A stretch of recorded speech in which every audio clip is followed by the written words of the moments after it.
Side Hustle Show 95, $10,000 from a single sale on Fiverr. Oh, baby.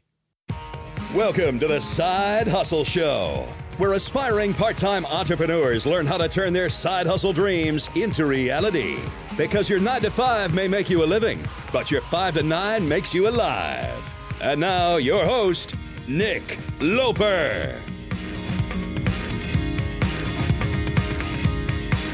What's happening? Nick Loper here. Welcome to the Side Hustle Show. This is episode 95, and I'm so happy that you're tuning in today because I am joined by the one and only AnarchoFighter, the Fiverr super seller who famously earned enough cash on the Fiverr platform to buy a house. Now, if you want to learn more about that and the backstory and getting started on Fiverr, I highly recommend you check out episode 5 of this podcast, which he was on the very, very early days of the Side Hustle Show, which is still 20 months later, the all-time most downloaded episode of the show. So he's back. We've got a lot more to cover, a lot of changes on the Fiverr platform, but it was Anarcho, it was Mark, his code name, who really opened my eyes to the power of marketplaces, the power of going. You get putting buy buttons where your customers already are, and then just giving something a shot, which is something of a recurring theme on the show. So along those lines, along listening to episode 5 for a little bit of background on Fiverr and on his tips and experience on the platform.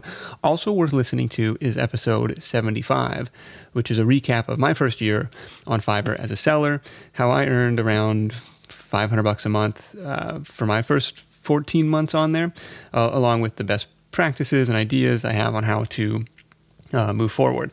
And actually, just prior to recording this episode, I was finally named a Fiverr top-rated seller. I've been sitting at level 2 for a long, long time. I was finally named a top-rated seller. I have a sneaking suspicion that my upcoming call with Mark had something to do with that. But that gives me, aside from a warm, fuzzy feeling, that gives me the ability to have bigger and better upsells. So I've still got to figure out what I want to do with that, but a pretty cool designation. So from zero money on the platform to top-rated seller in 18 months or something. So it took a couple months after I recorded to finally get my act together and put something for sale. So I try and keep the Fiverr episodes on the 5s, so it's easy to remember. So that's 5, episode number 5 for the original recording with Mark, episode 75 for my first year on the platform, and here we are today in episode 95. And today we're going to get into some of the newest Fiverr features they've put in place for sellers, including, this is the big one, this is the best one, including the ability to create custom quotes up to $10,000. $10,000. So Mark made the first 5-figure sale in Fiverr's history, and that went down last fall. And I'm just really excited to have him back on the show to walk us through how he got it done, what he sold, and kind of the tips and tactics that other sellers can apply to their own gigs. You're going to learn why or how these kind of marketplace changes, Mark says, has more than doubled his average order value in the last year, and why he says it's easier to take a customer from $5 to 5 figures than it is to go from $0 to $1. All my notes and highlights are available to you in a free downloadable PDF at sidehustlenation.com/95 or through the link in the episode description of your podcast player app. One bit of housekeeping before we get into it. Towards the end of the call, I ask about a feature called Fiverr Anywhere, but we don't really explain what it is or how it works. What Fiverr Anywhere is a Chrome browser extension that allows you to create your custom quote service offerings from outside the Fiverr website. And then you can either send a link directly to your customer, you can send it in an email, or you can embed the offer on your own website. So that'll give you a little bit of background when we get to that point. Until then, let's dive right into it.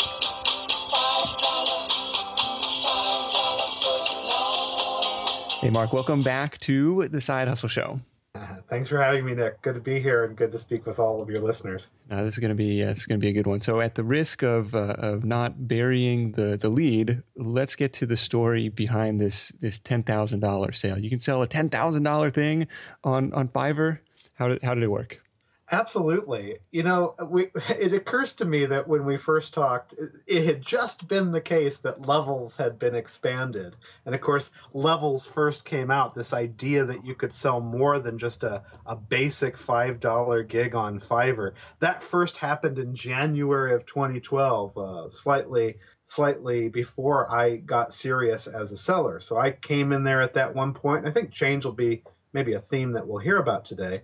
Well, one of the changes that took place is they allow you now, as a Fiverr seller of at least level 2, and certainly if you're a top-rated seller, and by the way, congratulations, Nick, on receiving that honorary designation as well. Thank you.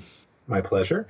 If you are a top-rated seller or a level 2 seller, you can now make a custom quote inside of the communication system. So where messaging takes place on Fiverr, there is at the bottom an ability to create a special kind of message. And this message is considered a custom quotation. And the message needs to basically be like the equivalent of what would be this unique gig description, what you're going to do for somebody. Mm-hmm.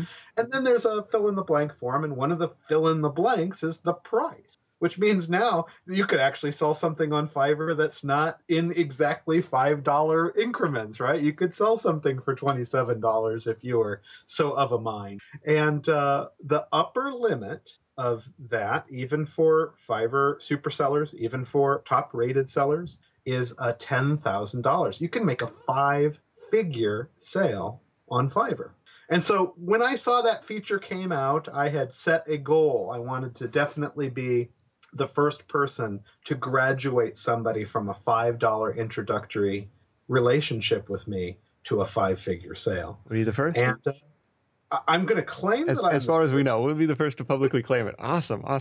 So I have yet to know any of the people that I have, again, I have a pretty tight network of top Fiverr people.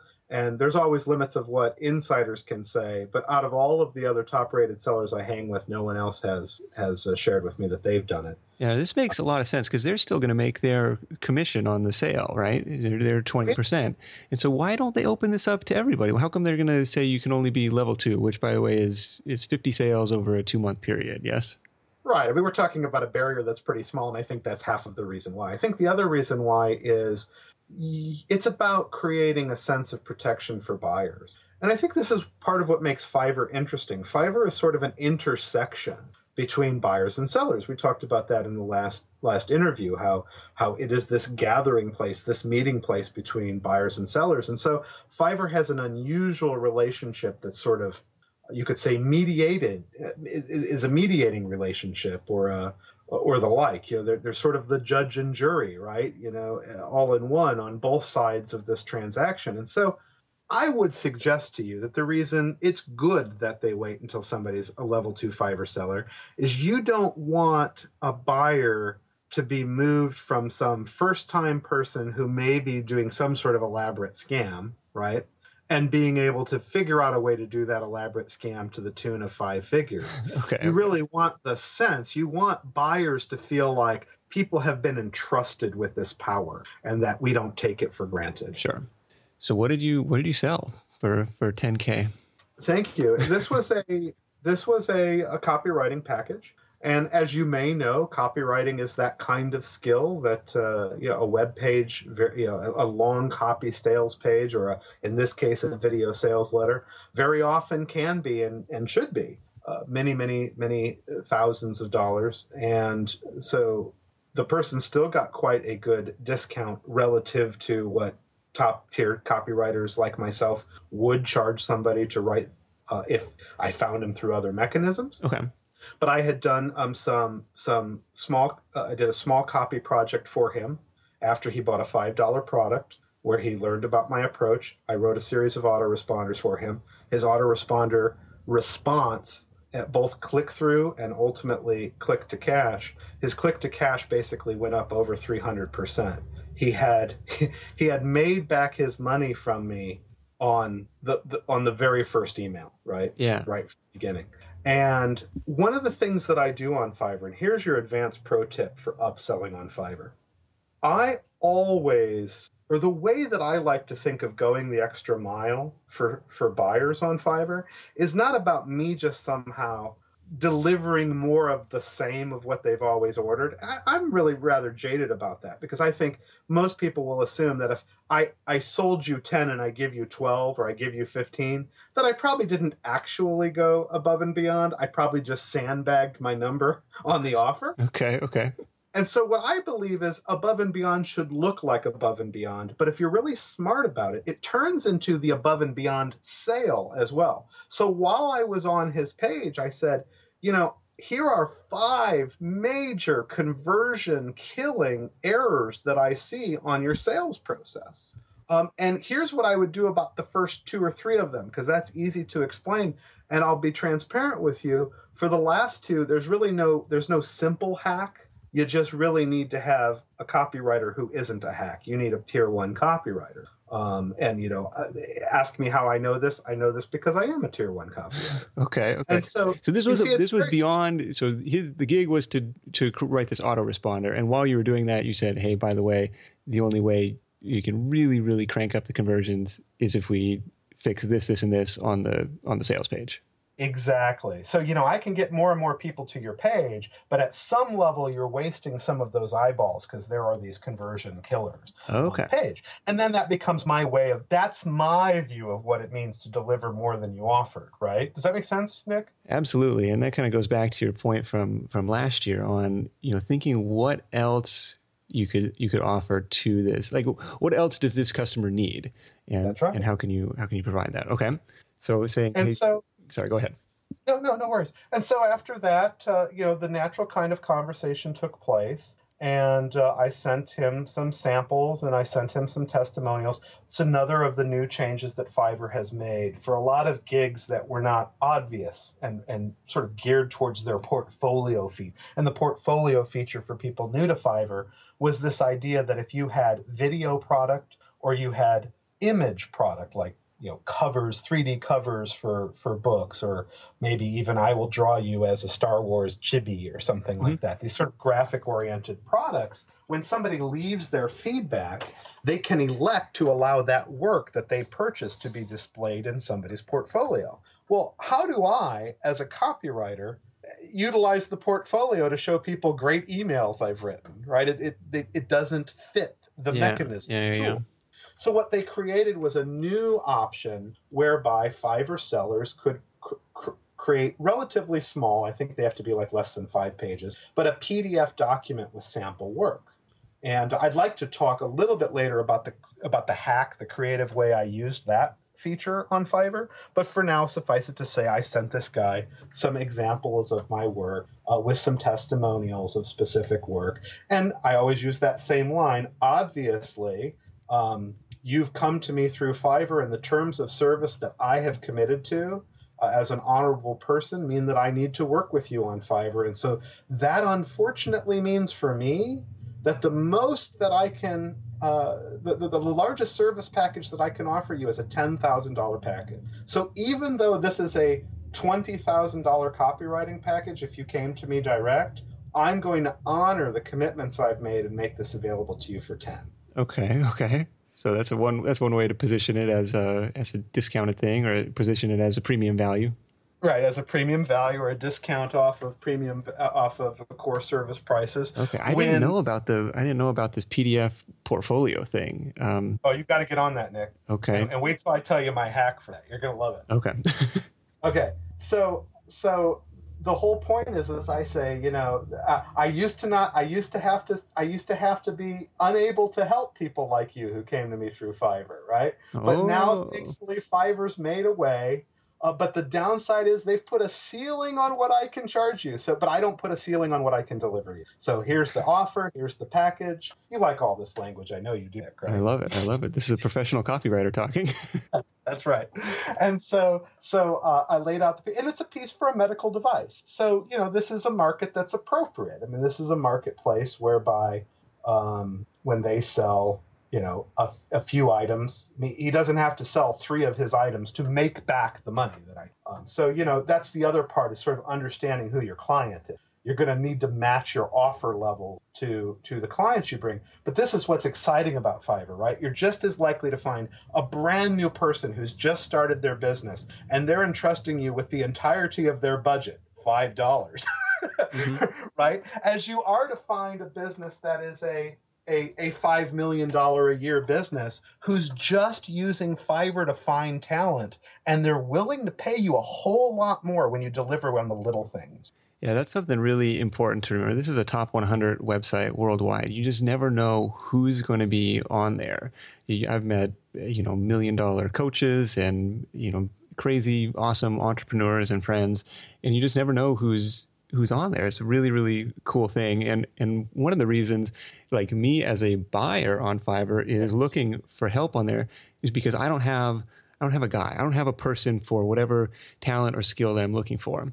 And once I find that person, once I find that seller, I will go back to them time and time and time again if their work is good. And it's like, I don't, the money doesn't become an issue if it's, if it ends up being more than the $5 thing, that's totally fine. Like I'm looking for a solution, and that's right. Not so much I don't know. I'm not buying the dancing chicken costume gigs and stuff like that. Well, no, you're not. And and Fiverr has one trend, again, I think change will be one of our themes here, but one thing that hasn't changed is the trend. Fiverr has definitely moved away from being that deep intersection of entertainment and entrepreneurship, and they are clearly trying to emphasize their entrepreneurship. If you look at even the way the front page has changed over time.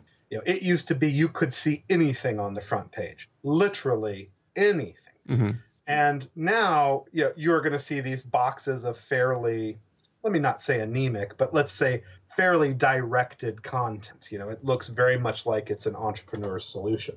The one other point that I wanted to say about you can contact anybody, but at this point now, I've had 4 of my clients from Fiverr end up on the Shark Tank on national television. Wow. So understand your ability to build a portfolio of powerful, recognizable testimonials for your off Fiverr brand. Mm-hmm. Fiverr may be the best place in the world to have access to the kind of testimonials that will skyrocket your off Fiverr business. Wow. Okay. And imagine as a PR person when I'm talking to somebody and I say, oh, here's my testimonial from this person who got on Shark Tank. Sadly, they didn't get funded. Here's this one who went on Shark Tank. Sadly, they didn't get funded, but they got the Shark Tank bump. They sold 800% more product in the next week. Here's one that got funded, and here's the most recent one that got funded. I mean, this is the kind of stuff that makes people go, who are you and how do you do your magic? Right. How did these people find you? Which maybe is a good next point. Like, how are you getting these initial eyeballs to start that conversation? And imagine this. So that's point 2. But like, let's talk about getting the initial exposure to these customers for whatever you're offering. Yeah, what I have found is that there are often trends that are going on in the broader world, and that with the flexibility and speed of being able to generate offers on Fiverr, and that's how I view Fiverr. Fiverr is an offer testing platform. That's what it exists for. It can pay you enough money to leave your current job, unquestionably, but it really is a testing platform for offers so that you can do a whole lot better than Fiverr off Fiverr. Mm-hmm.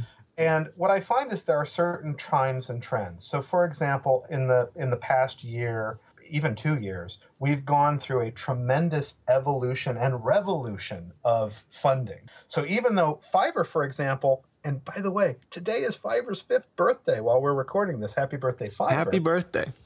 Yeah, they have raised the total amount of investor capital just a few months ago, about 6 months ago. They added 30 additional millions of dollars in their Series C round funding. So they're at a total now of $50 million in venture capital. That's a whole lot of money that's come into to an enterprise like that.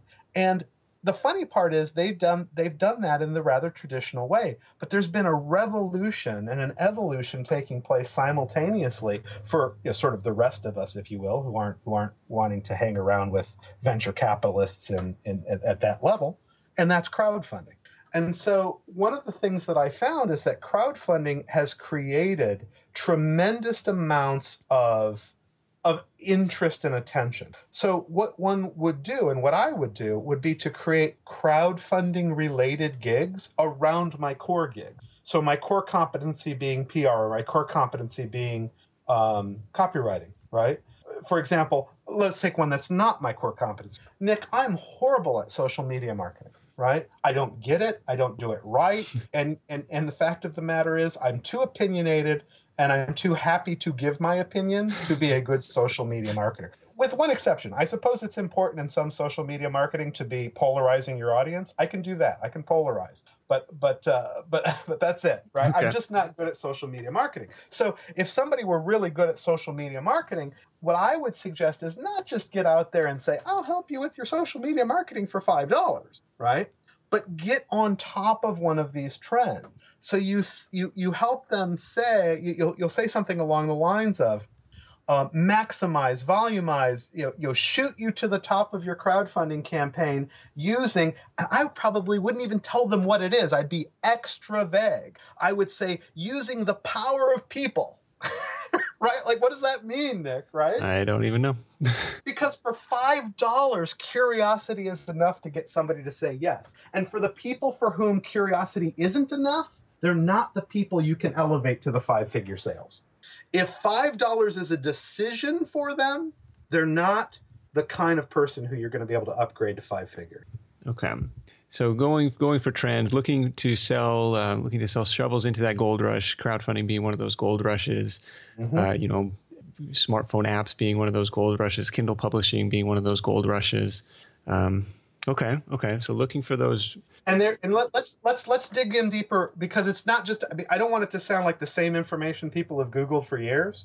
I'm not just saying, get in front of a gold rush and fill up your outpost. I'm saying something much more important than that, Nick. So may I say it again differently? Let's do it. Okay. Let's take the Kindle publishing. I'm saying if Kindle publishing is your method, don't talk about Kindle publishing in the gig. If your method is Kindle publishing, don't talk about it. If you want to promote Kindle publishing because it's a big deal, by all means talk about it, but talk about it indirectly. So talk about things like how to grow your main business on Amazon, right? Okay. Because the problem is if you go right directly to the keyword of the gold rush and you don't change it, now you're in competition with every other person.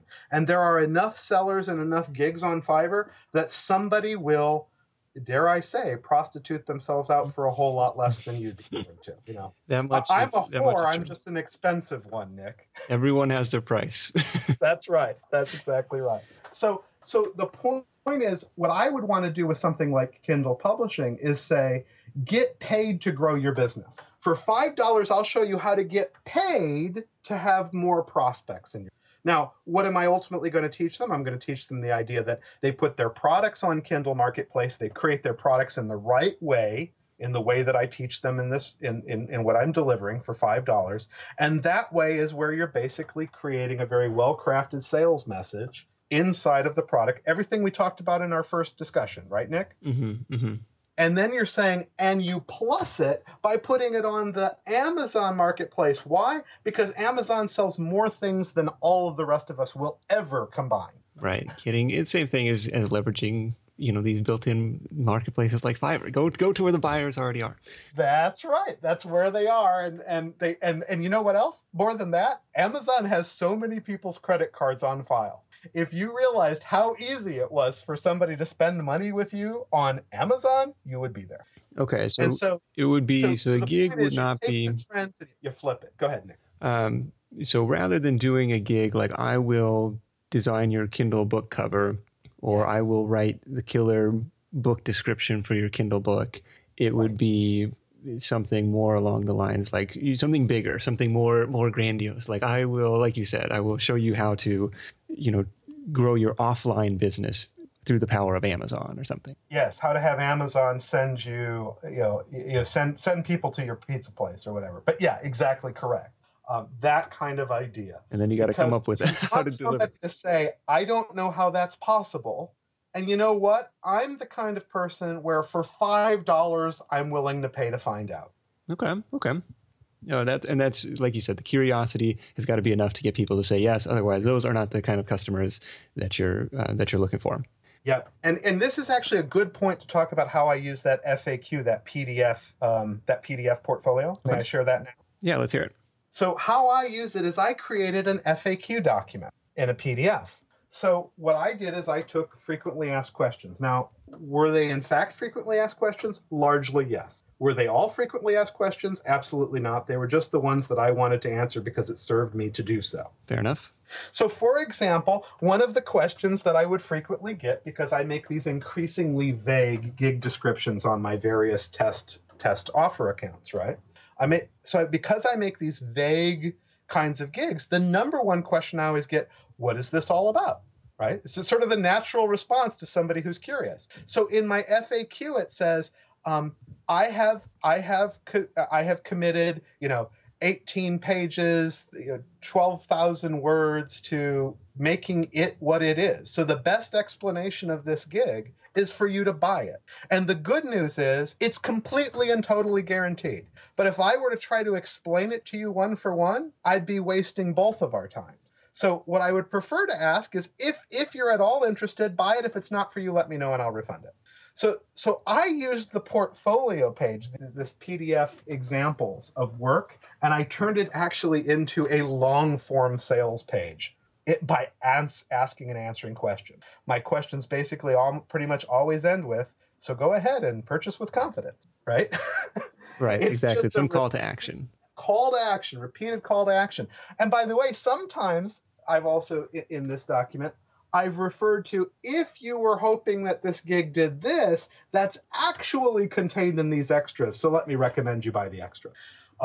And this has been really, really phenomenal. And so now when I get questions, I just give somebody a link to the PDF, and it's cut my maintenance time on Fiverr down dramatically. And because it's cut my maintenance time down on Fiverr dramatically, guess what, Nick?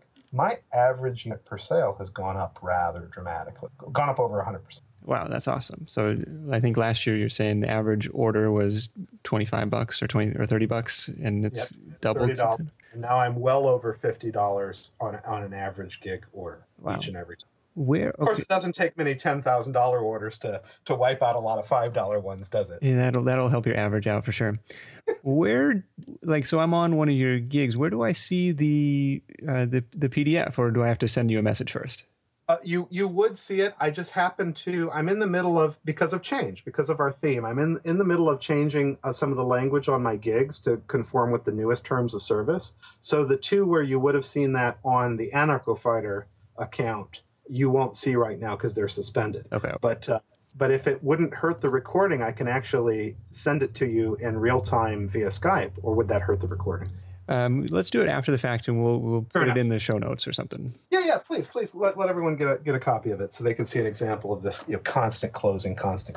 So one of the questions that I get one of the most common ones: what kind of gigs can I offer? So we've kind of talked a little bit about that, and so the advice I'll give is, well, go look and see what's selling, and see if you can piggyback on that or create your unique spin on that. But a lot of it is driven by search engines. So like Amazon, like Google, Fiverr is a big search engine. It is. But it sounds like the more vague descriptions that you're talking about are less likely to get searched for. I don't know, I guess. I sort of reject that proposition, and here's why. Because the Fiverr search engine is not terribly sophisticated. What I mean is it's mostly driven by the keywords that you cannot even stuff, right? They don't allow us to stuff keywords in the description, and they don't allow us to stuff keywords in the selected keyword category that we do when we create the tags. Okay. The tags, as they call them. Right. So if I'm doing something, if I'm trying to deal with the trend of crowdfunding, I'm going to make sure crowdfunding is in my tags. I'm going to say things like in my description about, before you even consider crowdfunding or getting any information from anybody else, you need to know the real truth, that kind of a thing. So you're doing just some keyword stuffing. And the beautiful part is you almost get to blame it all on Fiverr. When somebody says, "Oh, your thing is so vague," they go, you get angry. I say, ask Fiverr to give me more than 450 characters. Right. I only get my whatever limit it is. That's right. I'm limited in the number of characters. So I don't find that on Fiverr that matters. Interestingly, a certain degree it's true on Kindle as well. Your title, if you're selling physical products on Amazon, yes, you've got to be you can't be vague. But of course, why would you? There's largely going to be a picture of your physical product too. I mean, somebody who wants your physical product already knows they want it. But information is more nebulous, right? And the purpose of having information is to solve problems. So it makes a whole lot more sense to focus all your copy on the pain that you're solving rather than on the features of the product. Okay, focus your copy on the pain. Okay, that's juicy. Let's go into. Okay. Let me say one other thing, Nick. In addition to the pain, you focus on the promise, right? The promise of the outcome, and not the process. The process matters the least. Okay, and so these are still like your quick, essentially electronic deliveries, PDF deliveries for the base level gig. They don't take any of your time. It's just log in and deliver this thing, and then that starts the conversation. Except I have one small addition to tell you. I try now to avoid PDFs because over the years that I've been around, I have found many places where I call it, I kind of actually appreciate it as an anarchist. I call it, free AnarchoFighter. So there's all kinds of places where people are giving away my content now for free. And this started to create problems where people were saying to me, there's nothing new in here. I found this just searching on Google. And I was sitting there thinking, no, there's amazingly new stuff in here. Where did you find it? And sure enough, I find they sent it to somebody who's just freely giving out my content. Oh. So the problem is PDFs are highly searchable documents, right? They index very well. So now, instead of delivering PDFs, I deliver audio files. Oh, okay. So I moved to audio or small video as my content. And the other reason this is better is I'm a good copywriter, but I'm a great speaker. Okay. So for me, that works. If somebody were not a great speaker, they either might want to outsource that or just be aware, be conscious of the fact that you can get better at speaking. Okay, so this is kind of preventing the piracy. So I did have one guy say, yeah, this is BS. I found this for free on, some black hat forum. That's right. I was like, I don't even know what that is. Like, I don't, like, if somebody's ripping off my copyrighted shit, like, I don't know. That fine, just refund it. It's whatever. Go away. Right. But much harder to do that with the audio files. Okay. And not only is it much harder, but it doesn't index, right? So when somebody's searching your subject, it's not going to come up. They'd have to and I don't put my name in the file names, right? So that's the strategy I use. And it's just so much better because now things that somebody might casually look at and then decide that they're offended because I'm upselling in the product, now those upsells are much more craftily hidden. Okay. Oh, yeah. Okay. If somebody's going to take the pain to listen to 18 minutes of audio to find your... Okay. That's right. Do you, because one of your gigs says like, hey, I'll jump on Skype with you. And every time I type Skype into the search box or phone or email or money, like the giant red flag pops up and says, you better not do anything off of Fiverr. Like, it's like, easy, buddy. I'm just trying to have a conversation, keep customers happy, whatever. Like, how do you get around that? And I imagine to sell a $10,000 thing, that might be tough without jumping on the phone with somebody. What's been the methodology there? Well, I'm glad you asked that question. And there's a few things that may fall even into the gray areas, and I'm going to try to be really clear when they do. Okay. And some of them are even things I've talked with Fiverr customer service about, and I've said, I think you really need to make this a not gray area. But the first answer is there's nothing to get around that automatic red warning. You can't even spell a word that has the word pay in it. Yeah, so that's funny. I uploaded a YouTube video and it, generates a random URL for the video and had PAYXGU06, whatever. And it was like, and it threw it up. I was like, what? Where is this from? Oh, it's from the URL. Okay. Yeah, isn't that hilarious? Yeah. So understand, once again, just like Fiverr's search engine is not the source of their sophistication. Their sophistication is way more in reducing the barrier of entry to get started in a marketplace. And their search engine correspondingly then is pretty basic, pretty timid. Mm-hmm. Same thing with their, I don't know what we want to call it, sort of red flag system, right? I mean, it is the most basic of systems. There's no semantic analysis being done at all. Right. In fact, I mean, even if you want to say something like, hey, if you decide to get, this is the one I always run across. If you decide to get the gig extras later, go ahead and message me directly so you don't have to pay for the original gig. And sure enough, it does that. So then I always just quickly hit the back key because I still haven't gotten my hotkey and the tips that you taught working. But for whatever reason, I haven't corrected my copy and paste. I just always forget to, and I just go back and say order again, right, instead of pay again. Okay. Yeah. So with regard to the Skype thing specifically, all gigs go through an approval process. A gig that mentions Skype in its title or in its body means that Skype is allowed as part of its delivery. But they don't allow you to include it if it isn't sort of necessary. So that's why it's a consulting gig, because obviously we can't consult without speaking. Right. That's the nature of the thing. And they don't want you doing it on the phone, regardless. So the first answer is you just can't do it on the phone. You absolutely can supplement it with Skype. But you ready for this is the pro tip. You ready for the pro tip? Let's hear it. This is what you do inside the custom offers. You don't even need to bother to get a Skype approved gig, but simply when the situation is appropriate and you need to move towards a more interactive conversation. And once again, my strategy is always to blame it on Fiverr, right? Like if it were up to me, I'd just pick up the phone and talk to you, right? But for the sake of both of our accounts and in congruence with the honor and integrity of the commitment we've made to their terms of service, all I need you to do is this one small thing. Right. I just need you to order this order, and I'm going to put right in the special order that, I'm giving you this customer service or whatever it is that we're doing. Okay. And so you use the custom quotes, even for just $5 if you need to, but for whatever is appropriate as it's appropriate. Right. And you use your custom quote. And you say this will be delivered on Skype. Oh, okay. So that one has a little bit more leeway for that if it's not. That's right. It's it doesn't have to be approved. Exactly. Or you could even use more ambiguous language, and you say through an approved chat tool, and then you won't even get the red box, right?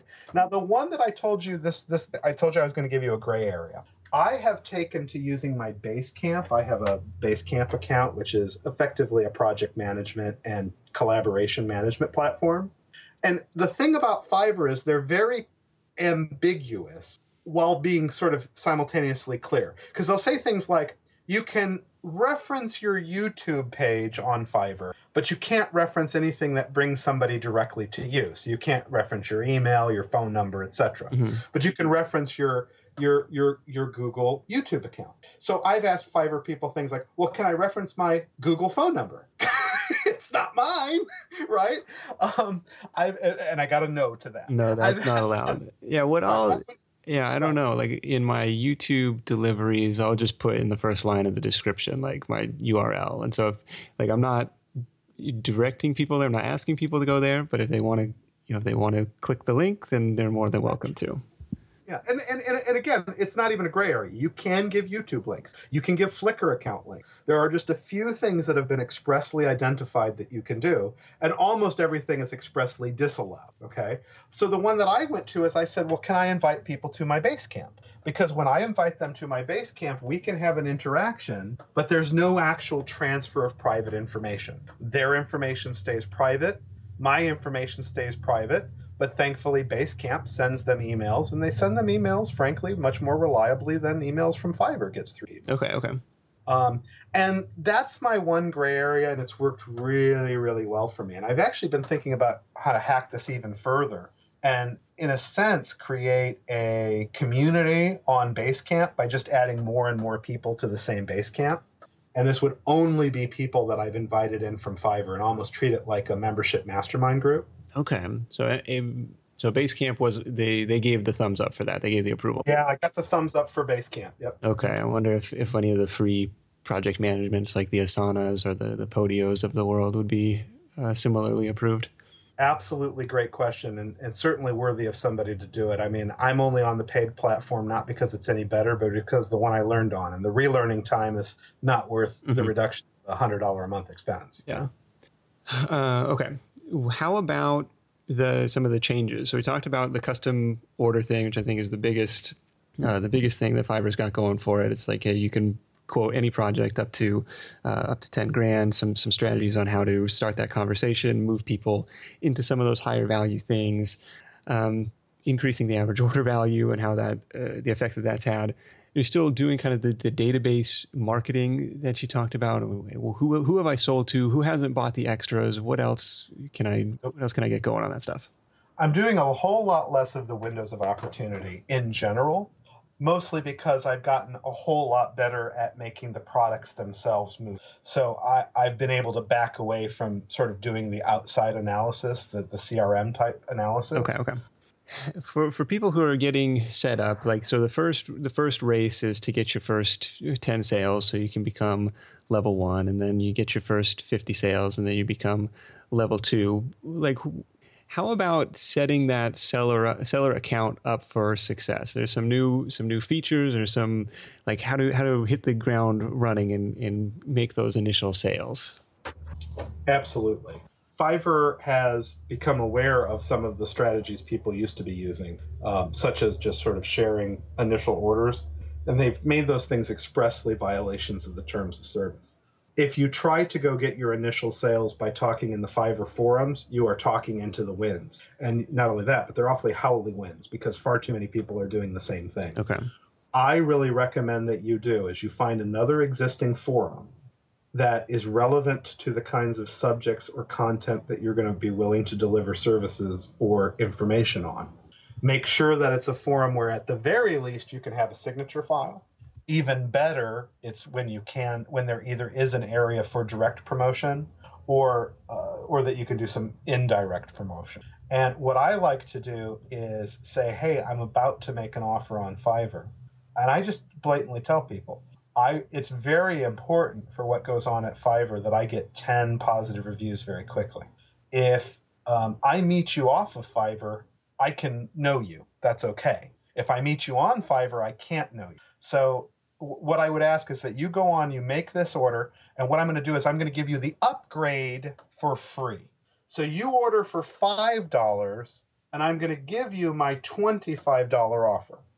Now, here's a cool thing, Nick. Right now on Fiverr, they have an internal referral program. And of course, as some people know, they also have a private referral program, in an affiliate network and a CPA network.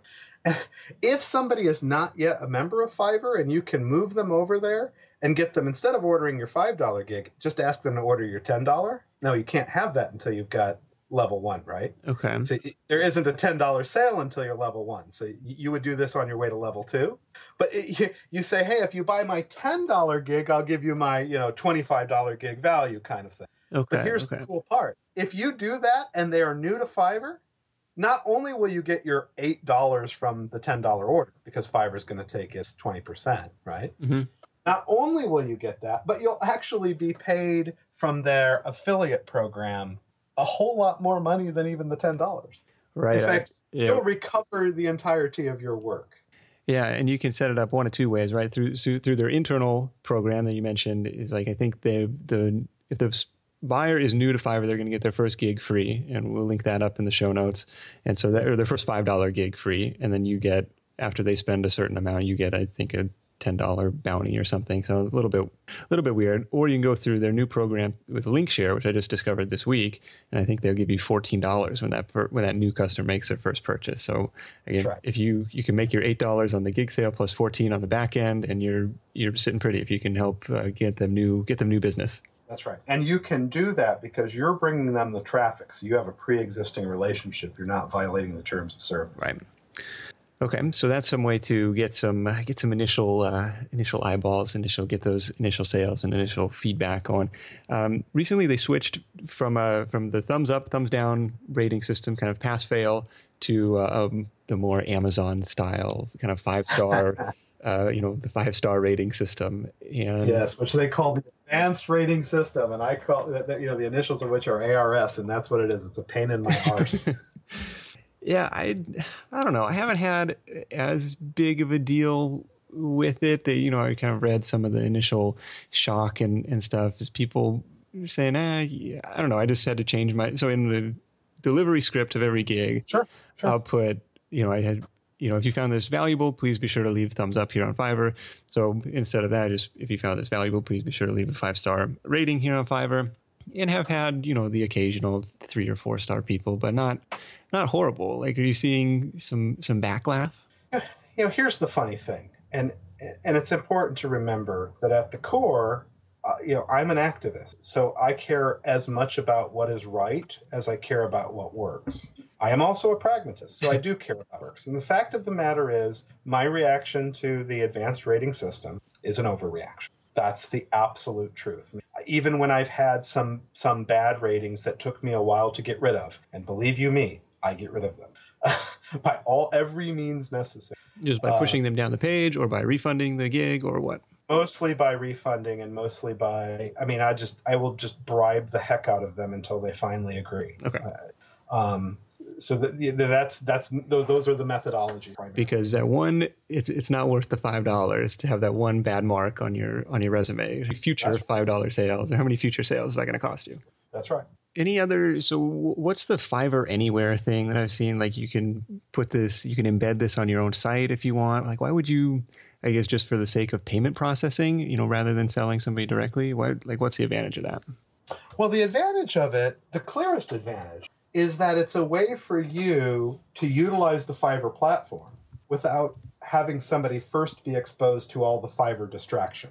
So could you imagine telling somebody, hey, I'm a seller on Fiverr, I have a gig, my name on Fiverr is www.fiverr.com/AnarchoFighter. Go take a look at my gigs. They see my gigs, they see the keyword or the tag, they click on the tag, and all of a sudden now they're seeing everyone else's gigs in the same category. And maybe I send traffic to somebody who buys from a quote-unquote competitor.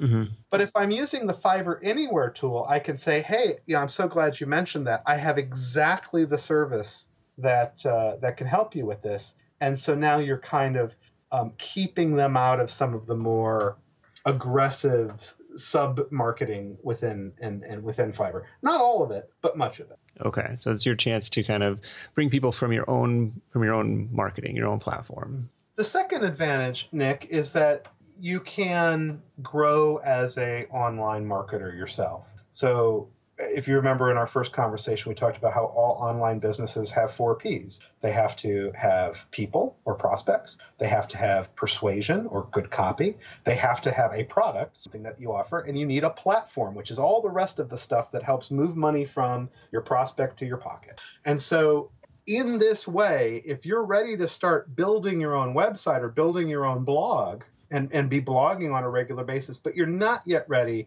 to get an authorized .net account and pay $50 a month for that, by the way, whether you process anything or not.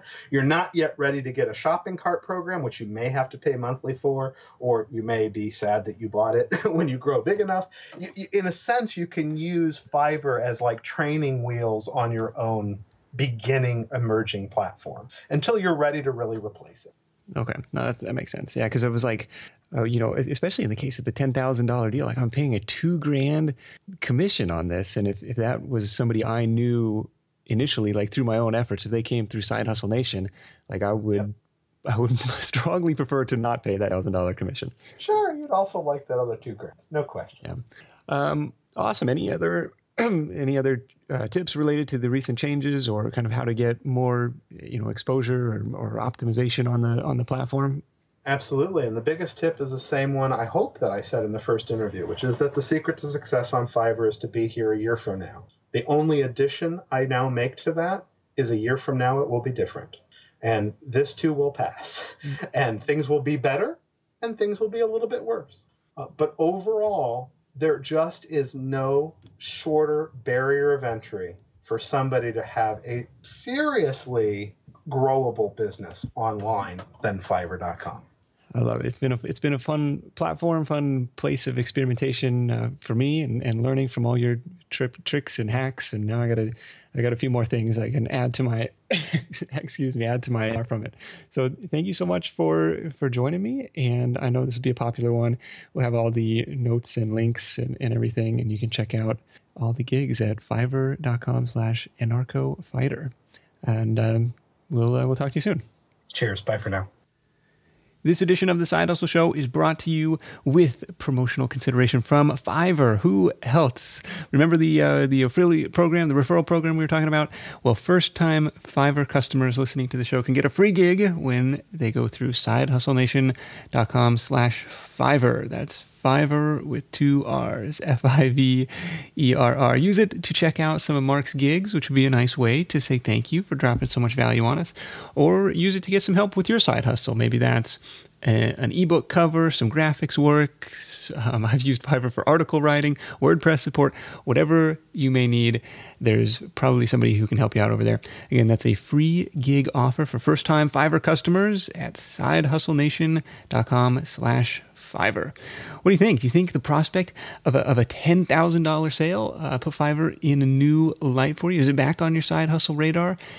I hope so, and I hope you learned something new about the platform and the strategies involved with it from today's call with AnarchoFighter. Speaking of strategies, all my notes and highlights from today's call with Mark are available to you in a free downloadable PDF at sidehustlenation.com/95 or through the link in the episode description of your podcast player app. Thank you so much for listening. We are rapidly approaching the triple digits here on the Side Hustle Show, which is uncharted territory for me, and it's just great to have you on board. Until next time, let's go out there and make something happen, and I'll see you in the next edition of the Side Hustle Show. Hustle on. Did you just order a $5 shake? Mm-hmm. That's a shake. That's milk and ice cream. Nice to hear. That's $5. You don't put bourbon in or nothing? No. Just it. Thanks for listening to The Side Hustle Show at www.sidehustlenation.com.